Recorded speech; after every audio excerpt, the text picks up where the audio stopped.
And we are rolling on second camera. Okay, so let's start with the basics.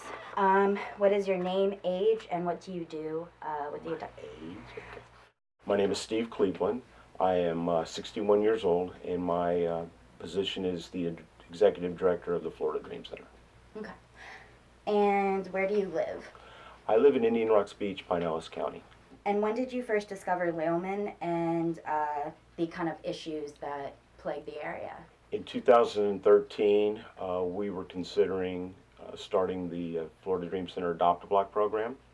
And through research and working with the Pinellas County Sheriff's Department and with the Juvenile Welfare Board, they informed us of 5 areas of poverty in Pinellas County, and Lealman being the worst. A lot of people don't know where Lealman is, but when you describe Lealman, they go, "Where's Lealman? I've been here all my life, or I just moved here," or something like that. Lealman is where the car dealerships are on 34, or the big hump. We call it the overpass, but the big hump. It's just before the big hump on 34. I know where that is. One of those you kind of don't even realize you're driving through it. No, you don't. And even myself, in 1980, I bought a car from the dealership here, and I didn't even know this was Lealman. I thought it was St. Pete. There's a lot of pride in this community. There's a lot of old families that live here that have been here generations after generations. As Kreisman said, he likes to look at this as a city full of neighborhoods or towns. Yes. So Lealman is one of those. Yeah, neighborhood. It's a very tight neighborhood here. Yeah, and there was a lot of pride. There's still a lot of pride here. People moved here because it was unincorporated and it was rural, and they could do what they wanted. And now it's changed. The Lealman community was forgotten. It's not a tax revenue for the county, so forgot about this place, and it went downhill. There was nothing here. That was a dumping ground. Some of the areas that we go into, there's no library. There's no library in Lealman. There's no post office in Lealman. There's no city hall. There's nothing. There's not even a grocery store here. And there's been some bad things that have happened underneath here. A lot of rapes. A lot of people get beat up. It's not a good place.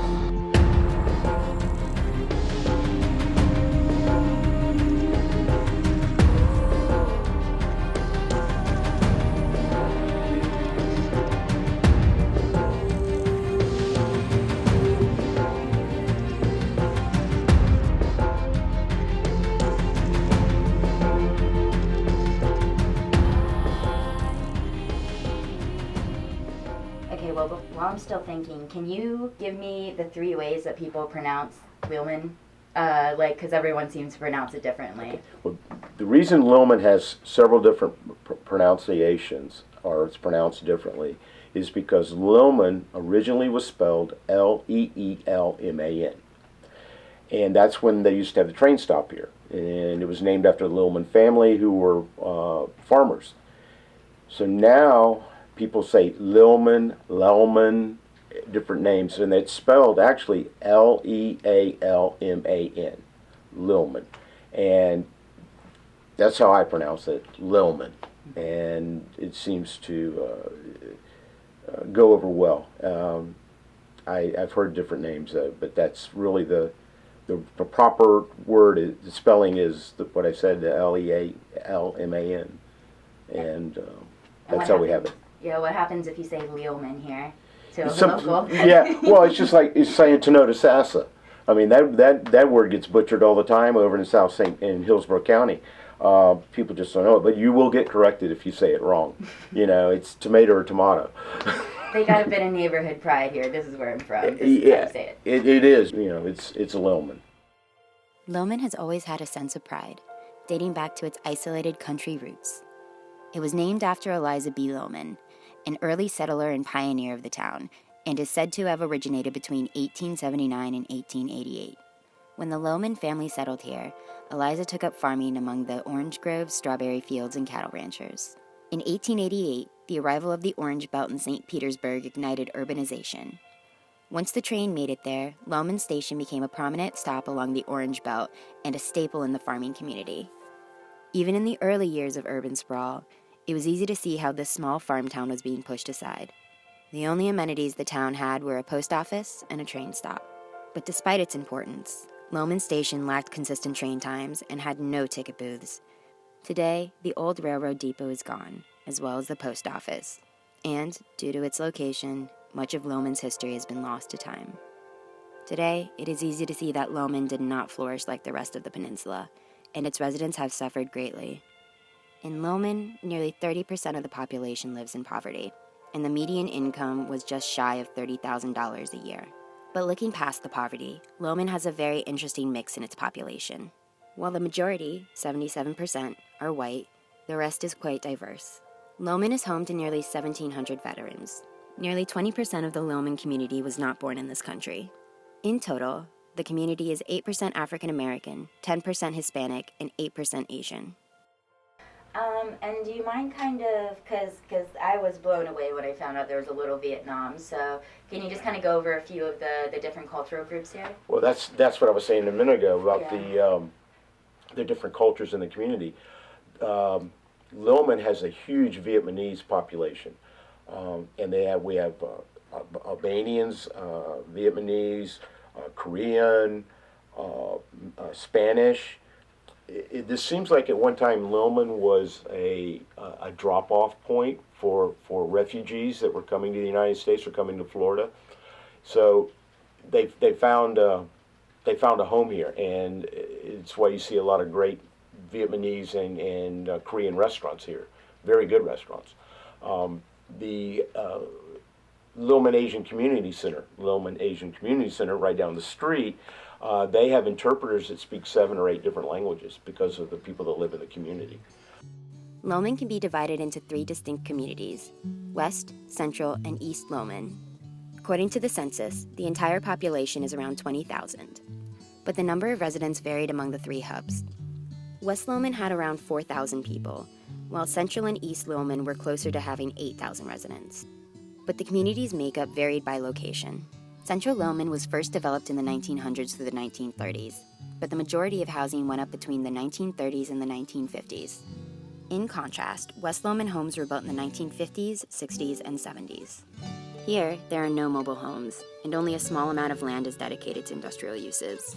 However, in East Lealman, 22% of the land is comprised of trailer parks, 25% is industrial property, and 5% is multifamily units.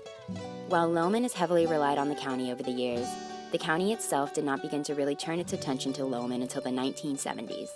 It began with the Comprehensive Neighborhood Revitalization Program. In 1976, Lealman was one of the first areas of Pinellas targeted for this program. From there, in 1979, the Board of County Commissioners created the first Lealman target area. In 1983, a second target area was established called the Lealman II Neighborhood Strategy Area. In 1989, Pinellas County adopted the Comprehensive Plan. It was a 5-year plan to address the revitalization of distressed neighborhoods, which included a portion of Central Lealman. Unfortunately, these efforts were not enough to turn Lealman around, but that didn't deter advocates from continuing to fight for the area. When did you join the Florida Dream Center? I joined the Florida Dream Center in 2012. I was asked to be on their advisory board, and from there I was put on the board, and then I also started the Adopt a Block program. Mm-hmm. And that's actually the next question. When is the first time you kind of heard about the whole Adopt a Block program? It was in 2012 when I first found out about the Los Angeles Dream Center and their Adopt a Block program. Pastor Bill and I flew out to Los Angeles. We met with the people from the Los Angeles Dream Center. We saw how their food distribution worked and how their Adopt a Block program worked. And when we came back, I told the board that this is something that we need to do in Florida. And who is Pastor Bill? Pastor Bill is the president of the Florida Dream Center. He's the chair of our board currently. He is also the pastor of New Path Community Church. The original Florida Dream Center Adopt a Block program started in Lealman on November 1st, 2014. Since then, we started the Adopt a Block program in Childs Park 2 years later, and they're 2 years strong now. And we just recently started East Tarpon Springs 3 weeks ago. Oh, it's good to hear that's off the ground. I'd heard about it. I wasn't sure when it was started. I didn't think it was ever going to happen. Was there a lot of pushback from that happening, or? No, the problem we have when starting a new program, as we did in Childs Park, is finding the leader. It was easy to start Lealman because I was the leader, and of course we have Zelda, and we have a lot of trained professionals now that know the program. But to start a new program in a different location, you need people that are from that community or that have an interest in that community that will put their heart and soul into it. So we were lucky to find Michael Robinson to take over Childs Park, and he's expanding into Melrose. He's doing a lot of great things over there. So East Tarpon, we've been looking for 2 years for the right person, and we finally found a group up there that we could get the volunteers from, but we still haven't found, we're missing one leader.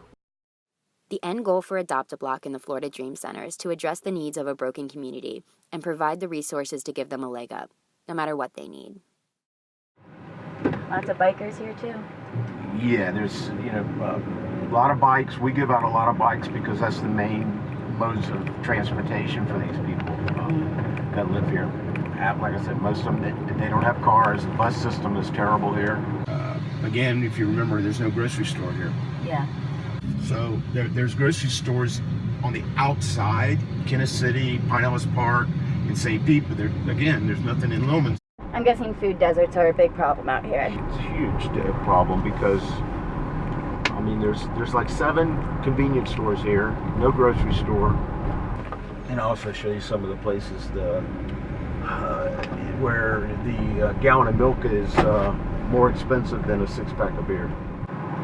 There's one here, Sam's. This is Ole's. He sells more drug paraphernalia than he does anything else. We see some stupid stuff. People don't have any money, but they'll go in there and they'll buy a soda, they'll buy a bag of chips, and they'll buy a $10 lotto ticket. Get you through a snack. Yeah, and instead of using the money to buy food for their kids, they're taking a chance on those lotto tickets. Do people have to do things like bus over to the local Winn-Dixie or Publix or whatever and then bus back? The problem is, that they'll do that, but they won't do that because try doing that with 2 kids. Yeah. And you got to change buses, and then you got to bring your stuff back. So they won't do it. It's just too inconvenient for them. So the mom will send, the kid to the store and, get a loaf of bread and a thing of peanut butter, and that's what they'll eat. So right now we're going to head to what they call the overpass or the bridge, and it's actually a road that goes over the railroad tracks that CSX owns, and we used to have a lot of homeless camps there. And you said you won't even let Pastor Bill go over there by himself, right? Yeah, I don't like Pastor Bill going by himself. He has a tendency to feel comfortable, but with a lot of these people, unfortunately, we have a high mental illness problem in Pinellas County, and when they're not on their meds, if they can't get them and they're not taking their meds, they can be very sporadic and unpredictable. And he's 72 years old. I don't want him, walking around underneath the railroad tracks and some guy not be on his meds and get upset because Pastor Bill can't give him money or something. Pastor Bill had his son with him, and a guy was not on his meds and started swinging a 6-foot long tree trunk at him. And it could have gotten bad if Pastor Bill's son hadn't been there to kind of ward him off a little bit and calm him down. So anyway, it turned out good. It could have turned out worse. And there's been some bad things that have happened underneath here. We've had a death down here. A guy with AIDS passed away down here. A lot of rapes. A lot of people get beat up, and it's not a good place. It draws attention to this area of the sheriff's department, and because of the reoccurring situations that happen down here. And another thing the VFW is down here at the end of this street where the overpass is. And the ladies, bartenders, and people that come out of here at, midnight, 1 o'clock in the morning, they're kind of very leery about the area because they're afraid that somebody's going to jump out and get them at night. So it is a little weird. It's a little scary down here. Yeah, this has really got to get cleaned up. Because usually this ditch is all cleaned out where we can see. And you never know what you're going to find down in there. People used to sleep up underneath there on the overpass, and they used to have camps down here. This was littered with mattresses and shopping carts and tents and everything else and campfires, and it's a lot cleaner than what it was, but you can tell somebody's still down here. And they paint on the walls. We got some pretty good artists. This is all CSX property. That's the railroad company, and you can see how they come through here, and it's all clean. This used to be riddled with trash, and people were sleeping on both sides of the track in those bushes and palmettos down there. And then when they got chased off from here, they went all the way down to the end of the tracks, about where you can see those cars going across way down there, and started camping down there. And then there was a lot of violent stuff happened down there, and the sheriff ran them off from there. So. And then back that way, there's a camp that was down right next to Duval Properties where the kids used to catch their school bus. And so we cleaned that area up to make it safe for the kids catching their school bus. Wow, there was a school bus right here. Yeah, it was right. The school bus picked up right next to a homeless camp. It was at the end of a street in the neighborhood. It was just a convenient location for the kids to catch at. No one really knew the camp was there until we pointed it out. Unfortunately, a lot of the homeless people are very good people and very nice, and they're just on hard times. But you get some, again, if they're not on their medication or you got a predator, it's very easy, as you can see, to grab somebody and throw them in the bushes real quick. I mean, it doesn't take long to grab a kid. I'm going to take you down here and show you that place we cleaned for the kids to catch the bus. Okay, so this is, on the other side of this white fence is Duval Park, and kids live in there. The kids come out of that white gate during the school season, and they catch the bus right here at the end. And there was homeless camps in these woods right here. And they weren't the best people to have around when the kids were coming to school because they weren't very friendly to us. And we were supplying them food, and they still weren't friendly to us. We came in here with Valpak, and they came here on a Thursday, and we cleaned all this up. It looks like this was almost grown shut. It was just a path in here, and so now we widened it. But it looks like, again, Mother Nature's growing faster than we can keep up with it. And actually, something that popped into my head when you said the bus stop and the kids here. Was there ever any issues with drug dealers kind of trying to hit up kids? No, well, we're more concerned, there's drugs everywhere here. We're more concerned about the kids getting snatched and become victims of human trafficking. You have bigger concerns, than them getting some pot. Well, I mean, they can get pot in school. Yeah. I mean, but we're worried about them, getting snatched or getting killed or raped, beat up, or sold.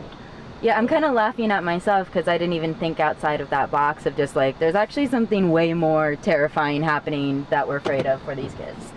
Yeah. I mean, you see these little girls and little boys running around the neighborhoods. I mean, and they can't be 4 or 5 years old, and their parents aren't anywhere to be found. I mean, it's like, what are you doing on the street? They're playing. I mean, it's mind-boggling. Do you have a lot of parents who are working like 2 or 3 jobs? Yeah, a lot of parents. Both parents work, if there is 2 parents. Single moms, my daughter, she's 28, got 2 grandkids, or 2 kids, and she went through a divorce. She had nowhere to go.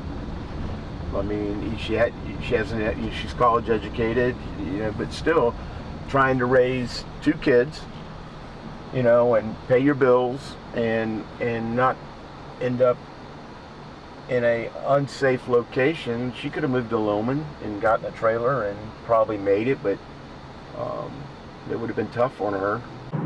Yeah, I know. I was raised by a single mom, but I had 2 sisters. But my mom had a profession. She was a professional. She was a dental hygienist. She made pretty good money. But it was so tough on her raising 3 kids rather. Oh, wow, yeah.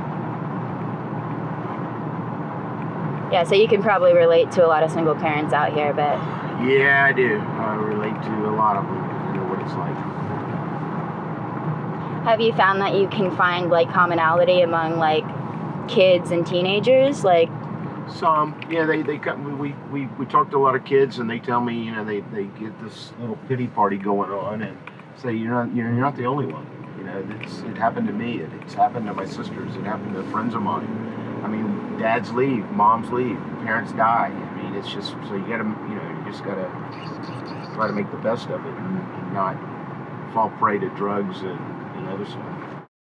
Because despite your hardship, someone, somewhere, almost always has it worse than you. This place right here, Tusha Ventures. This is, Oh my gosh. and people are still living in here. They're hiding in here. The county has told them to tear this place down, and there's been people still. The sheriff calls me all the time. He'll get somebody here, and I mean, there's a van with no license plate on it. I mean, they have tore down a lot, but it's still, you got people living in here. Very obviously, yeah. Was this originally just kind of abandoned? Or just it kind of turned into this? It kind of turned into this. Yeah, that is... Yeah. I mean, but people live there. I mean, they live in those conditions. We brought county commissioners out here when we first started doing the tours, and they cried. But not in my county. This can't be in my county. I said, it is in your county. So now we're going to go to the trailer parks. Okay. The glorious trailer parks. And which was the first one? Let's see where we're at. We'll go to the Sands, Florida Sands, the first one. Okay. And there's two. There's Florida Sands is on one side of the street, and across the street is another one, and they're both, you know, they're $700-800 a month to live in trailer parks, and you'll see that they've come up with a new way. Instead of renting the trailer parks, they rent the land, and they make you buy the trailer. Mm-hmm. And by doing that, it takes the responsibility off the landowner and puts the responsibility on the trailer owner to meet the code requirements for Pinellas County. Is that something that's relatively new, or yeah, always? It's relatively new. They started about 6-7 months ago, forcing everybody to buy their trailers instead of renting them. And when you miss a payment, literally you're gone the next day. There's no grace period. It's like a rental, but they say you own it, and they evict you, and then they sell it again.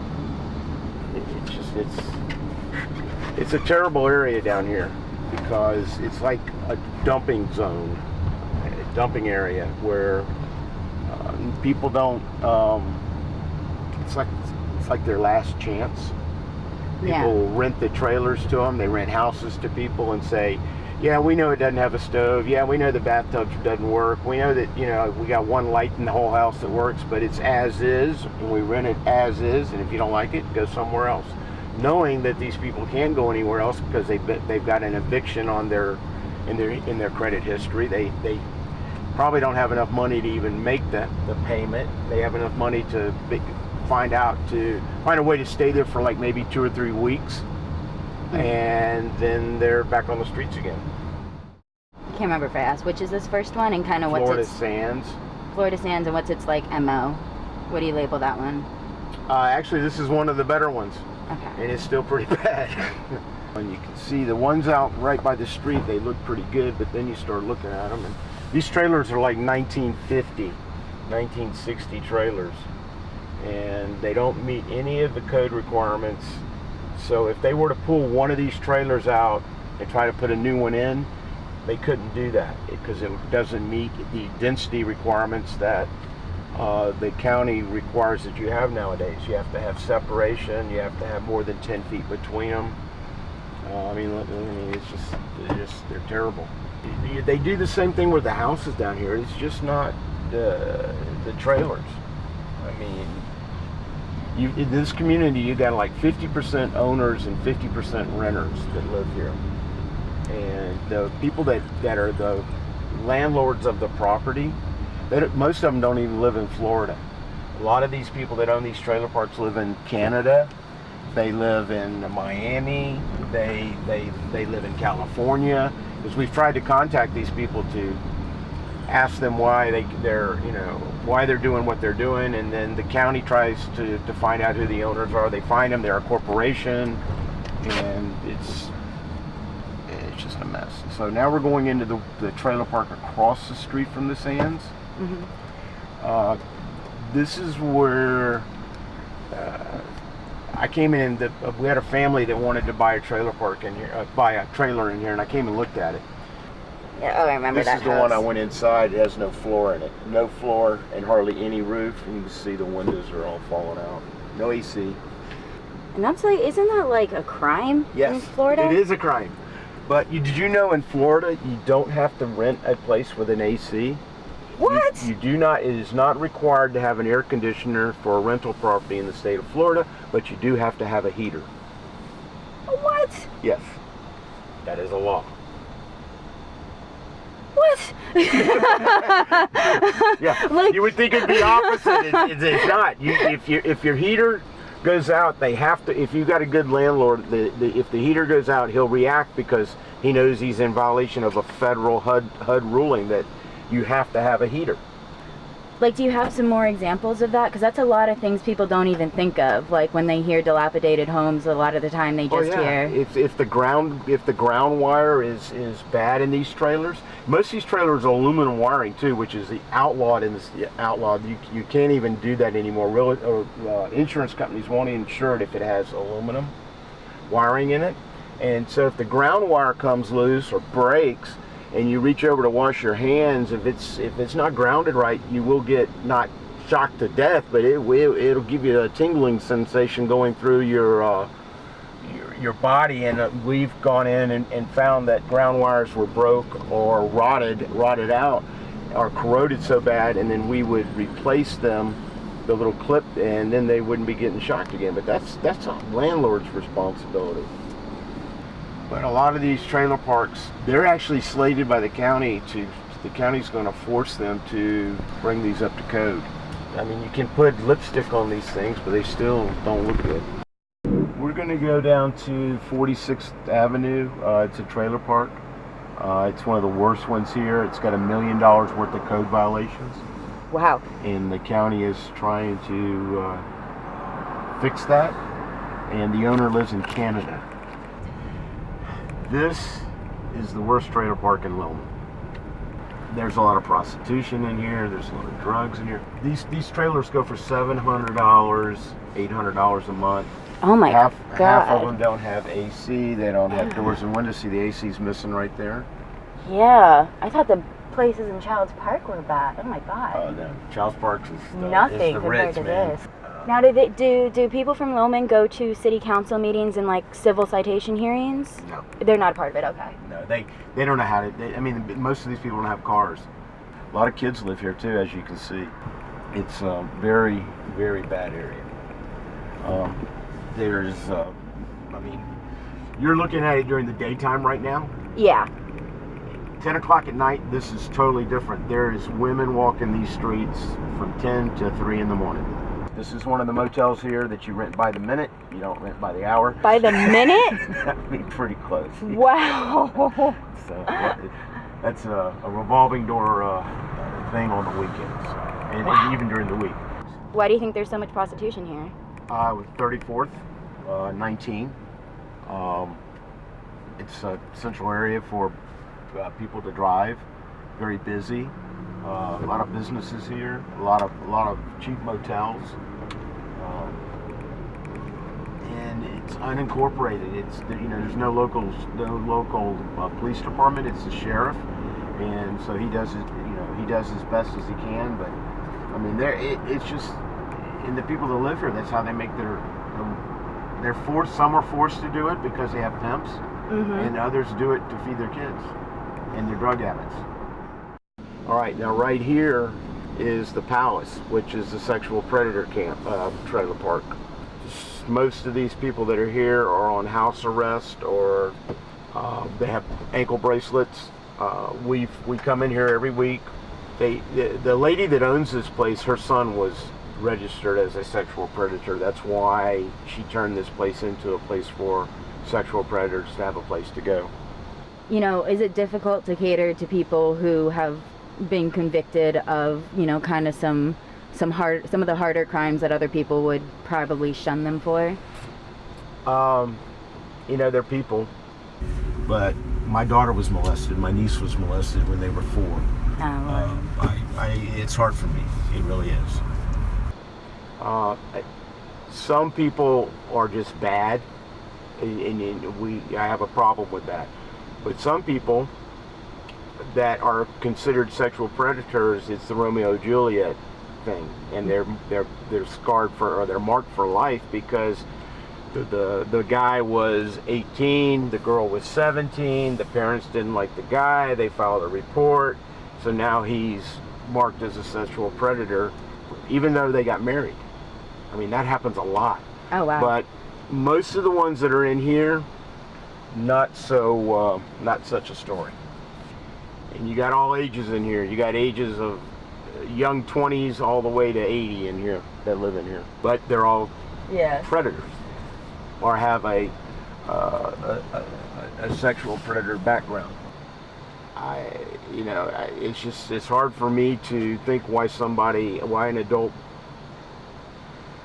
adult or even a teenager would do that to a young girl or boy. It's just beyond me. And then it takes us right into the realm of human trafficking. Why a grown man would pay big money to have sex with a 6-year-old girl. I mean, or a 6-year-old boy. I just don't get that. So society is just, it's terrible. And it happens all the time. I mean, there was at the Super Bowl in Vegas, one of our board of directors was down there, and they rescued 24 little kids. Back when we were, it was back in 2014, we went with the Sheriff's Department, and we went to Waimama, and there was 27 people that were being forced to work in human trafficking forced labor camps, picking vegetables and doing construction. And those young men were rescued, and we met with them. We gave them food, backpacks, clothes, and they were Hondurans. They were from Honduras. Did you go on these raids with police just kind of as like a learning kind of experience, or? No, we have a relationship with the most law enforcement areas throughout the United States and here in Florida and Pinellas County. And we are the ones they call when they do rescues to bring the survivors to us to help them get clothes, some food, some comfort, somebody to talk to. We also are staging grounds. We've been involved with surveillance. They've used our property to do surveillance, and they can do that from 2-3 blocks away. It's pretty cool how they do that. And we speak to law enforcement all the way down to Guatemala about human trafficking and kidnaps and stuff like that. Okay, so you guys act as essentially a platform once they're rescued. Yes, and we've been involved with about 150, somewhere or another, rescues or involved with some type of human trafficking victims of 150. And this is all in reference to the Florida Dream Center, correct? All in reference to the Florida Dream Center. I want to make sure. So pretty much the sheriff here is just literally like a one-man show? No, there's several sheriffs here. Okay. It's just that it's so, it's unincorporated, it's a big area, and it takes time and manpower to handle. I mean, they get calls all the time. Now this, we're going to go into the King of the Road. The King of the Road here is the #1 violent mobile home park in Pinellas County. There's more calls come into the Sheriff's Department related to this area than any other mobile home park in Pinellas County. There's been murders in here. People have been murdered for a peanut butter jelly sandwich. The kids and families that live here, when it gets to be 6, 7 o'clock, the kids are not allowed back out after they eat dinner. They have to stay in the house. There's a couple moms in here that are petrified that they live here, but they have no other place to go. I mean, it looks nice. It's clean. I mean, it looks better than we did when we came in here 4 years ago. But we started about 4 months ago setting up on Saturdays in here and giving support, social services, clothing, and food to this community here. And we're actually taking 12 of these people to church on Saturdays. In this community, there's a trailer in here that has a grandmother, a mother, and a daughter, and they're all prostitutes. So 3 generations of prostitutes in one trailer. That's intense. Yeah. That's so really intense. It shows you that generations have been living here and they have nowhere else to go and they know nothing else. So hopefully there's some hope in here, but this is a bad area. Yeah, well, you know, our goal is to, the Florida Dream Center's goal is to find a need and fill the need, find a hurt and fix the hurt, or heal the hurt. However, you can't help everybody. And you can try and try and try, and some people just don't want help. They want to be homeless. They want to be addicts. They want to be abused. And so you try, and it's sad to see that somebody doesn't want help, or they'll just take the food and give you a line that they're going to try to get help. So that's hard. It's hard when somebody overdoses that we've tried to help, that they stay clean for a little while and then they run into somebody on the bus and next thing you know we're getting a call that they've overdosed. Kids being abused, I mean, it's tragic that we see this all the time. And these aren't just numbers, these are people you know. These are faces. These are faces that we will not forget. People that have been murdered here in the community. People that have disappeared, and we know they just didn't disappear. I mean, somebody took them. So it's stuff like that you remember. We even remember. I mean, we have a gentleman that lives down the street over here, and we remember him very well. But we remember his dog. His dog died, and we used to give his dog biscuits, and he was very close with his dog. He didn't have a wife, but the dog was his companion, and we'll never forget the dog. I mean, it's just stuff. It's just memories and bad things that have happened and good things that have happened, and we hope that we keep having more good things than bad things. But it's hard because you want to help everybody, and you can't. You can try, but you can't. And you asked the question earlier, why is this area this way? Well, for many years, this area being the little industrial area it didn't generate a lot of revenue. So there was no taxes that the county would cost significant enough for them to pay attention to Lealman. But while some saw Lealman as worthless, others saw its hidden gems and wanted them for themselves. Annexation became an ominous cloud over the neighborhood. In 1999, the community still feared the pace of annexation, specifically with Pinellas Park, and the consequences of an eroding tax base. In the same time frame, much of the area had fallen into neglect, and the general impression in the community was that, quote, nobody cared about Lealman. Annexation further compounded this impression. Cities frequently overlooked pleas to stop or slow down annexing in Lealman. These cities were accused of cherry-picking properties with a high tax value and leaving poorer areas to bear the brunt of fire taxes. While fire service taxes were going to the annexing city, Lealman was still the primary rescue or fire responder. While the annexation debate did involve a financial element, for residents, the loss of these areas was more of an emotional scar. But there was a man who sought to make the county listen and even help convince Pinellas' legislative delegation to pass laws protecting the community from unwanted annexations. This man was Ray Neary, a hardcore advocate for Lealman. Described as a voice for the distressed and the forgotten, the native New Yorker moved to Lealman as a teen, but didn't become heavily involved with the town until his retirement. With Neri helping lead the charge, early community efforts focused on lighting and cleanups, which collected more than 100,000 tons of trash. His effectiveness earned him the unofficial title of Mayor of Lealman. You could often find him at the Denny's on 34th Street North, or, as it is better known, Lealman City Hall. On January 3rd, 2017, at 79, Ray Neri passed away. While Neri is gone, his legacy and dream of a greater Lealman lives on.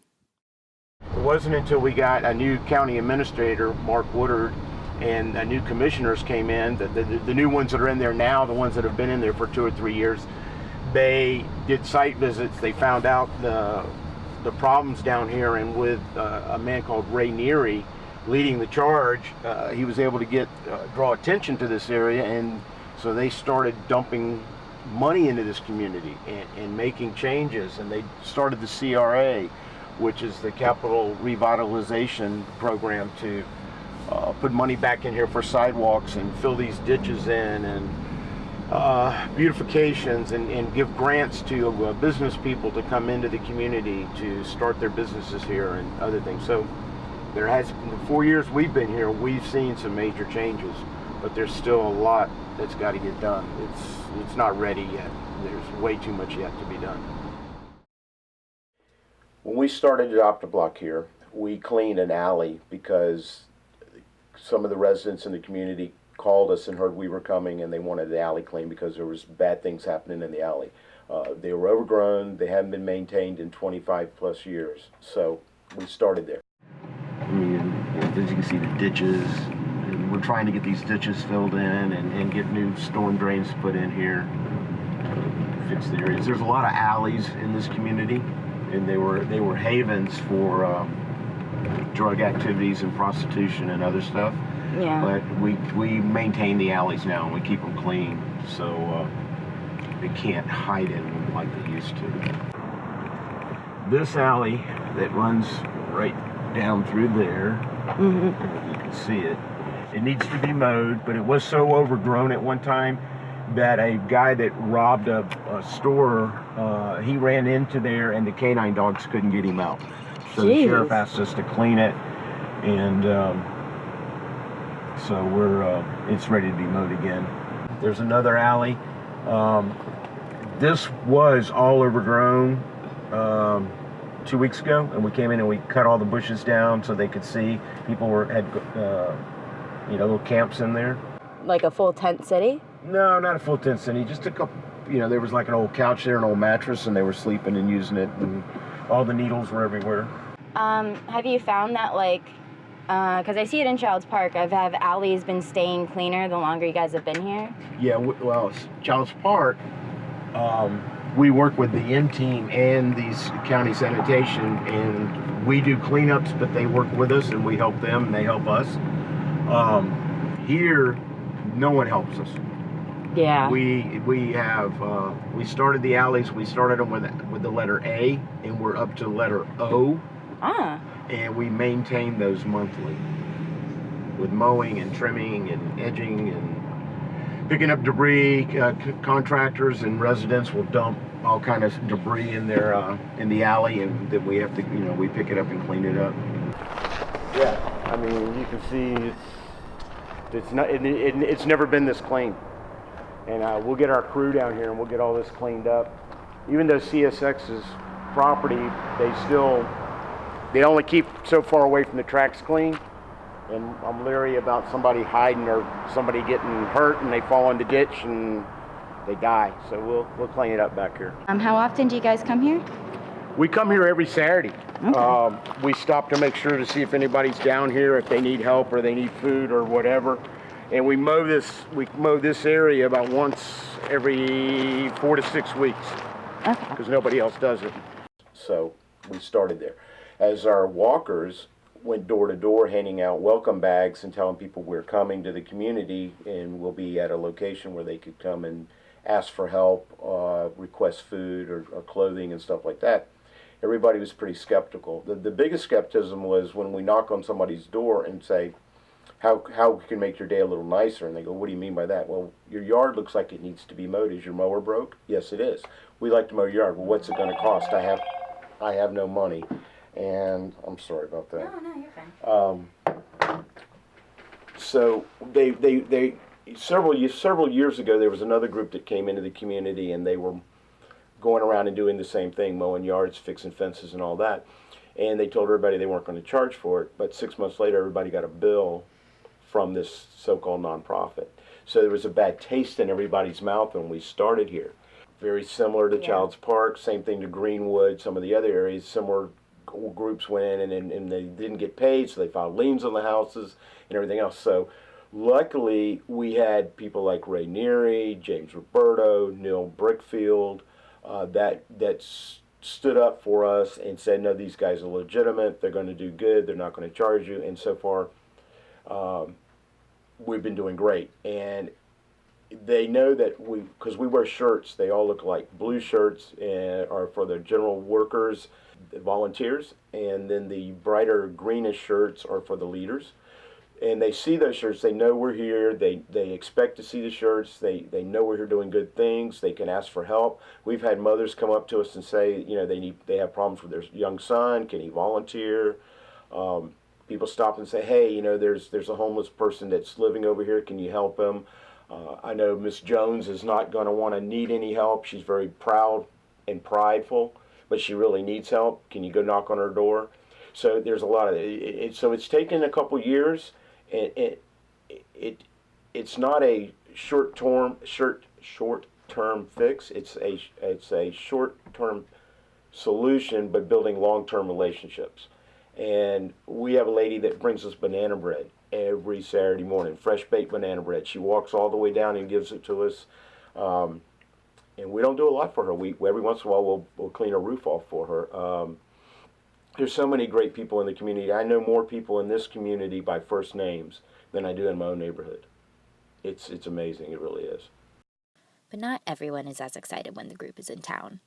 And I've heard on the other side, the biggest pushback they get, you know, teenagers exiting middle school, entering high school, and kind of in that area. Do you guys find any pushback from that kind of age group? You know, kids, teenagers. Let's go back to Jennifer just for a second. I looked on the work order a while back, and I saw Jennifer's name was on the work order for us to mow her yard. And I said, why are we mowing? Well, she applied for a work order. I said, put the mower in my truck, and I'll be back. I went over and I knocked on Jennifer's door. I said, she said, are you here to mow the yard? I said, no. Him, playing the video game. I'll be back in 20 minutes. Get him up, tell him to mow the yard. He's 15-year-old. Mm-hmm. He needs to help. And she says, I like that. So she says, Mr. Cleveland's coming back to get the mower. You got to mow the yard. You know? So, you know, and it's so, and, you know, it's just, I have kids too. I mean, I've raised 2 boys and a girl, and I've got grandkids, and they're just, it's a different mindset. So you have to show them that they have to do things. Most of them are like, well, I'm going to pay somebody to do it. Well, I applaud you if you can do that, but what if you can't do that? Can you start the mower? I don't even know how to start a mower. You know, that kind of stuff. We can go on for hours and hours about, you know, we have people that all they want to do now is work behind a computer, but all our trades are disappearing. Our welders, our plumbers, our carpenters. You know, we don't have those people anymore. There's a vast need for those, and we are training people to be those, so that they can make a better living. I mean, I'm a general contractor by trade, and I have friends I went to college with that are doctors, that are social workers and stuff, and I make more money than they do.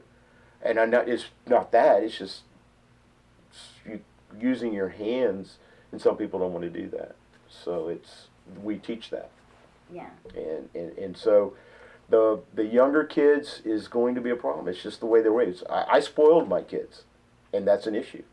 Yeah, we do that because we want to give them what we didn't have. Mm-hmm. But sometimes that's not the right thing. Every day is a learning experience for those involved with Adopt a Block. Obviously, one issue with Adopt a Block is finding people to A, lead it, and B, come back every week. Correct. And the only other critique I've heard of Adopt a Block is that there's kind of this miscommunication between people from the community and what the outreach group is able to provide to them.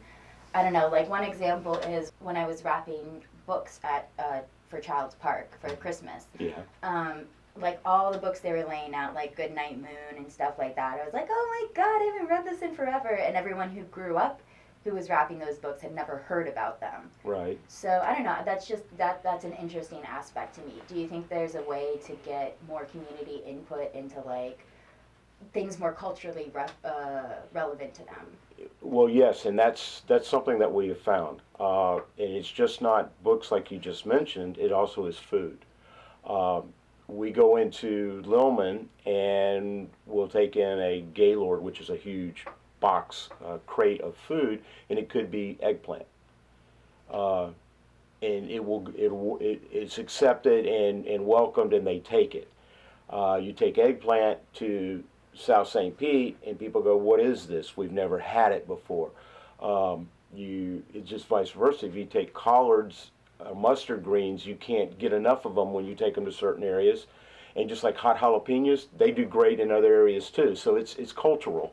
And as in books, some of the areas that we go into, that there's no library. There's no library in Lealman. There's no post office in Lealman. There's no city hall. There's nothing. There's not even a grocery store here. So the cultural needs are totally different than, say, South St. Pete Child's Park or Melrose or Jordan Park. So you have those three locations in South St. Pete, and they're all different. They're not all the same. East Tarpon, West Tarpon is two different animals also, because everybody thinks of Tarpon Springs as huge mansions and wealthy people and Greek festivals and all this stuff. That's true, but that's West Tarpon, not East Tarpon. I've found over the past like 2.5 years, it really is impossible to keep people, just to keep them motivated. And so that puts a lot more pressure on the leaders, whether that be the time they spend on Adopt-A-Block versus work, family life, physical health. Like, have you made any sacrifices like that? Well, the Florida Dream Center is open 6 days a week, but we work 24/7. We get calls in the middle of the night. Last night we were at a board meeting and the phone went off at 9 o'clock, and it was a human trafficking victim that we were asking to rescue. She's been rescued, but they were wanting to place her somewhere, and so they were calling us to do that. We get calls. My staff gets calls because we build relationships with these people. And it could be that their teenage child is acting up or gone off and he hasn't come home. They call us. They don't know who to call, so they call us. It is demanding. It's not for one that is you got to be passionate, but you got to be able to know when to say no and when to say yes. And it's kind of like tough love. It's a lot of that. We tried to help a family, 3 men. We've tried since we started this program to help them, and they just refused to take help. And how long do we keep doing that? And so we finally told them that if you want to come to us, we'll still help you, but we're not going to go to you because you're not accepting what you need to do. And it's tough to make those decisions.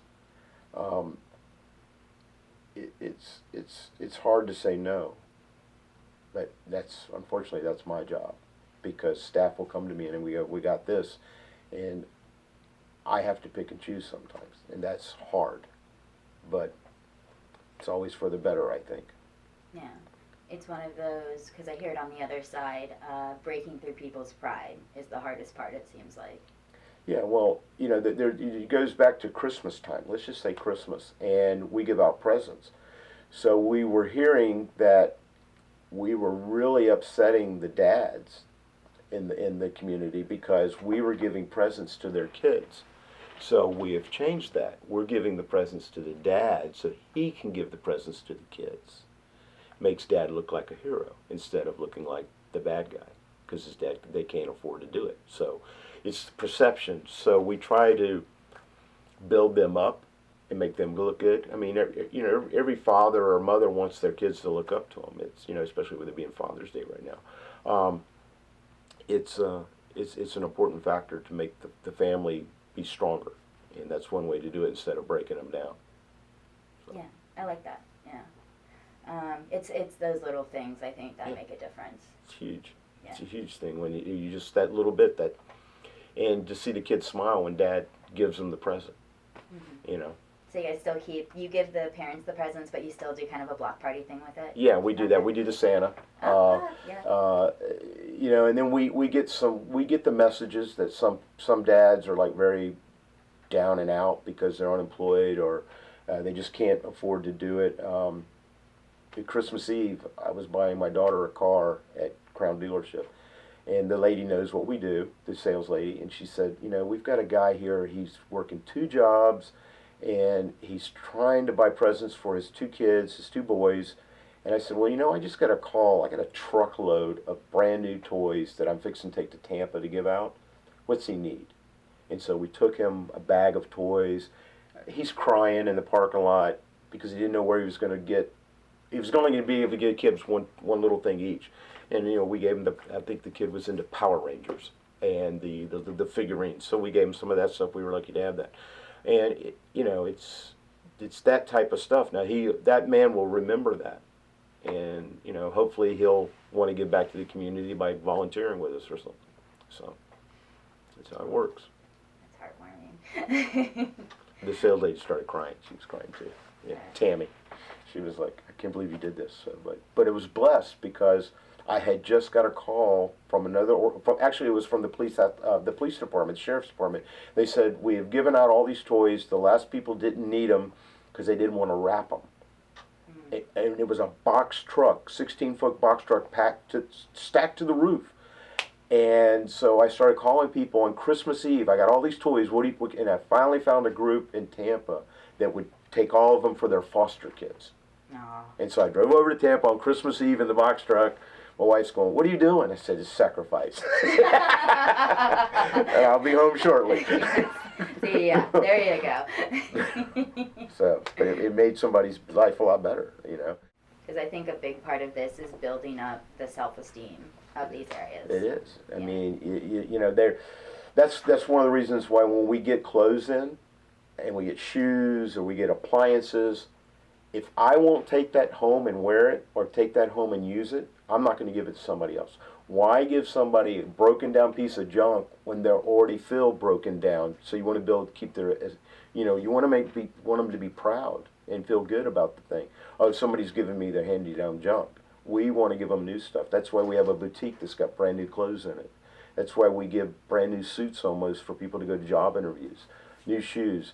I mean, you can look at our refrigerators. They look almost new. I mean, there's a couple stoves out there that are a little rough, but most everything looks really, really good when we give it away. I mean, it's building up the esteem and making them proud. And it just popped in my head that a lot of this stuff is generations of. And so you have to break those chains. Like, it's you grew up without any sort of decent appliances, and that goes back to your mother, your grandmother, your great-grandmother. Exactly. We have a family, Jennifer, that lives in Lealman, that they don't have air conditioning. They never will have. The mom still is alive, the grandma, and runs the house. And I will not have AC. I will not have heat. They have fireplaces in the house. It's an old cracker house, and it was designed for no AC and no heat. So it is. It's generational.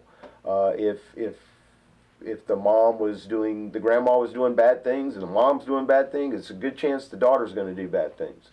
If the drinking and the addicts, it's so you have to break those habits, and you got to break those chances. We want to give everybody the same chance equally, that whether you live in Lealman or you live in South Tampa or you live in Indian Rocks Beach, we want to give everybody the same chance. I'm going to show you now. You've seen the ones that are the bad ones, the ones that we go into every Saturday, the ones that we go into during the week and help people. Mm-hmm. So this is Pinecrest 2 up here. We started in Pinecrest 4 years ago, and a year ago the owner called us and said that they really felt that they didn't need us to be here anymore. And we had kind of already thought that because we weren't getting the requests for the food and the support and the help that we were giving them. This place was a dump 4 years ago. I mean, bad. It was dirt road, it was everything. And These trailers were nasty, they were falling apart, so the new owners came in and they put new skins, they put new roofs, they brought it, air conditions, they brought them all up to date. And the people that live here own these homes, but they bought, this is a good community.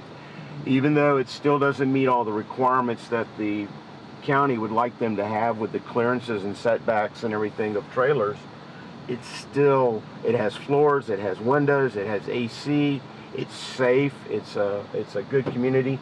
We put this playground in for them 3 years ago for the kids to have a place to play. And this is where we used to set up on Saturdays to give the food away. They've renovated, and now they have a community center here where people can play cards and have little meetings and birthday parties. Robert is the manager here, and there's 200 units here, and Robert has done a fabulous job managing this place. It's mostly Hispanics that live here. Okay. I would say 90%. They have 100% occupancy here. They're doing great. Well, this place here, the Park Villas, a 75-year-old lady owns this place, and this is our only source of income, and it's basically all drug dealers that live there. I offered to buy this property. It's worth $100,000. I offered her $100,000. She wouldn't take it because she needs her income, and she doesn't think that she can live on $100,000 for the rest of her life. And you mentioned the 30s, the 40s, the 50s, they love us. Yes, they do, but also the elderly love us because the elderly, they come down here to retire, or they were born and raised here, and one of the spouses passes away, so now they're lonely. The kids live in California. They're not here helping the mom or helping the dad. We fill that void. We fill that void with companionship. We fill that void by helping around the yard. But the one that really sticks in my head is Marilyn. Marilyn is an elderly lady that takes care of her disabled son. And she was one of our first people that we met back in 2014. And I got a call, and I was told that there was an electrical problem at her house. And so I went over, I sent somebody over to look at it, and they came back and said, yeah, there's an electrical problem in the bedroom, but you'll need to take care of it. So I went over and I looked at it, and I said, okay, I'll be back. And I went and spent $2, and I bought a receptacle that goes in the wall. I turned the power off to the house, or to the bedroom. I took the old one out, the old receptacle. I put the new receptacle back in. I turned it back on. I tested it with an electrical tester. And she's standing there watching me the whole time, and she's with her cane, and she has a lot of medical issues. And she said, "Can you pick up that cord and plug it in for me?" So when I did, I figured I'm plugging the TV in because there's a TV there, and I did. And she picks up a remote. I said, "Okay, here I'm doing all this to get a TV turned on," and she pushed the button, and I didn't. Unbeknown to me, it was her bed. It was a hospital bed that raised up, and she put it back down, and she started crying, and she said, "You see that chair? I've been sleeping in that chair for 6 months because I couldn't get anybody to fix that for me. Now I can sleep in my bed." So she's a grandma. She sticks out in my mind. Yeah. So they love us too. I mean, the grandmas, the grandpas, elderly, the veterans. I mean, get me started on veterans that we don't provide enough care for our veterans in the community, disabled vets, and part of that is because they've been treated unfairly, and I'm a veteran, and so we want to try to help them as much as possible. We do wheelchair ramps for veterans who are double amputees that the government won't give them a wheelchair ramp for some reason, or the red tape is so long, so we'll provide the wheelchair ramp. It's just, you'll find the more you do this, the more blocks you run against through the government. And I love my government, don't get me wrong, I'm not putting them down, but there's so much paperwork. And we find that some people that work in the community for the county or the city, that they work Monday through Friday, 8 to 5. And if they can't finish, it'll wait till Monday. Well, waiting till Monday could mean the power being turned on at somebody's house, somebody getting a wheelchair ramp, somebody getting a ride to the doctor. somebody not being abused and being homeless if somebody were to take that extra step. A lot of people get discouraged and then they hear about us, so they come to us. Yeah, Mike was telling me the other day about how, oh no, I was watching footage, just people, he'll be in line with like a thing of water and people recognize his shirt and they'll be like, let me buy that for you. Like, I know you guys. Yeah, it's exactly right. I mean, we're well known, but we're not well known. It's just when we go into a new community, or I go speak at a school or a church, and they go, where have you guys been? You know, well, we're in Lealman and we're in South St. Pete. We've never heard of you. And when they start looking at what we do and how we give back to the community and the work that we provide, the county commissioners, the city councilmen, congressmen, senators, they all love what we're doing. And that's why our goal is to have an adoptive block in all the areas that need help in Pinellas County.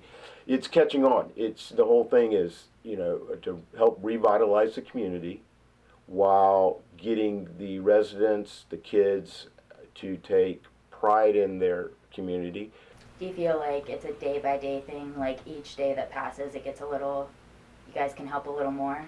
Now I'm going to tell you what was told to me. We met a gentleman who is a very wealthy man, and he gives money out to numerous communities throughout Florida. And he told me, he says, I've given money, $50,000, to 348 groups just like you over the last 5 years. And however, I could take all that money and double it, triple it, but we're still going to have problems in our community. You're still going to have hungerness. You're still going to have homeless. You're still going to have abuse. You're still going to have addicts. You're still going to have the crime. We're making a small dent. It's like eating that elephant one bite at a time, and the elephant just keeps getting bigger. Until we figure out how to properly educate, provide economical housing that people can afford, and a wage that they can sustain a decent lifestyle. And I'm talking about being rich. I'm talking about not having to live paycheck to paycheck. People, once they are able to eat and no electricity is on, then they can kind of build from there. Correct. Well, you know, the thing at first was everybody needed a house. Then we were learning not everybody needs a house. They need a job so they can pay for the house. So we're doing this wraparound service by trying to get all that educate them, get them a better job, making more money, and then also a better place to live that's clean, affordable to them to raise family or be, but single. It's a circle, and that is poverty, yeah. Yeah, and we want to get people out of poverty. I mean, I've been told that these people in the community are too poor to help, and that's hard to take because I don't think anybody's too poor to help. Well, the goal is to go into a community and start helping. We did that in Lealman, and it took 2 years before the residents found out more about it and they wanted to give back. So the goal is to have the neighborhood help the neighborhood, residents helping residents, neighbors helping neighbors, neighbors taking pride in their community, keeping it cleaner and helping each other. So when you go through Lealman now, you see a major difference. The ditches are clean.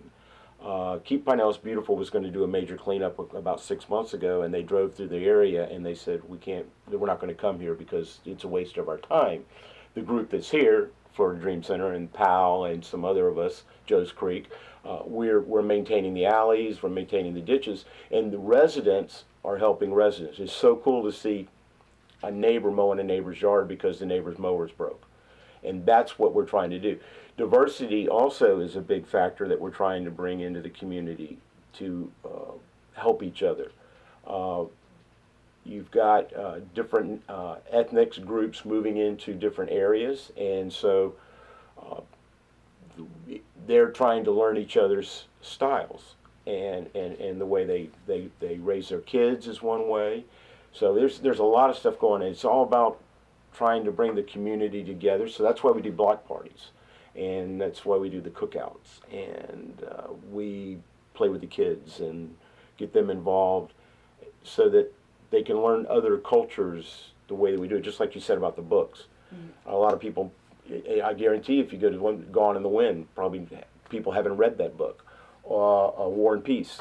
I mean, it's, you're talking books that are 6 inches thick, but books like Dr. Seuss and some of the other stuff, the kids are reading here locally in the school. And in Lealman, we started a small library working with the CRA where you can go in and take a book out of the box, take it home and read it. You can bring back another book. You can give that book to somebody else. So there's like 7 or 8 of those in the Lealman community right now that people can go get a book from. There was a lot of pride. There's still a lot of pride here. There's a lot of civic groups here. A lot of people that promote Lealman, and they're happy to see what's going on.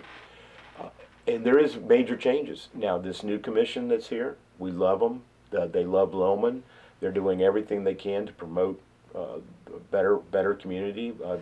Lealman's the first CRA that's ever been in a non-incorporated area in Pinellas County.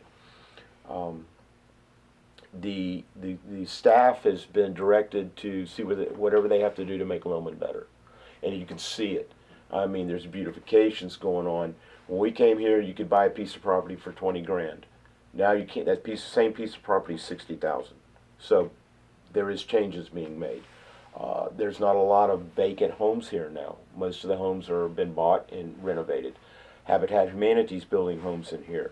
American Housing is building homes in here because we don't have enough places for people to live. There is, right now at any given time, there's 38 families on a list looking for a home through the homeless board. There is affordable housing where people can buy and have ownership.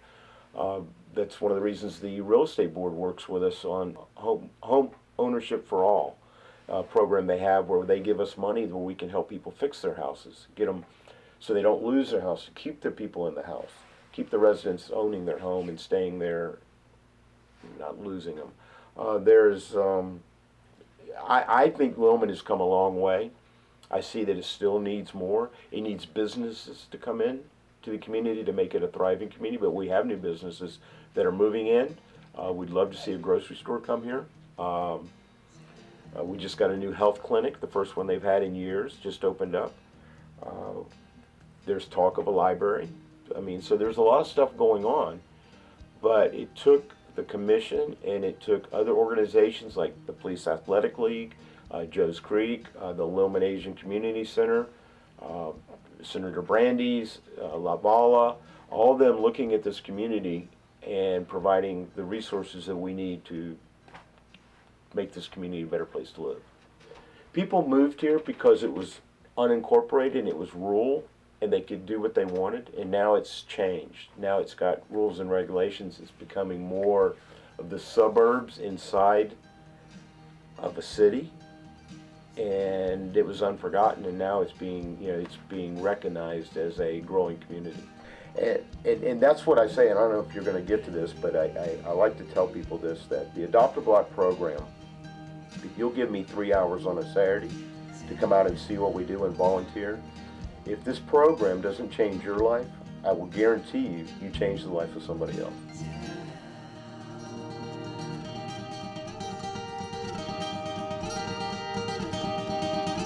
Yeah.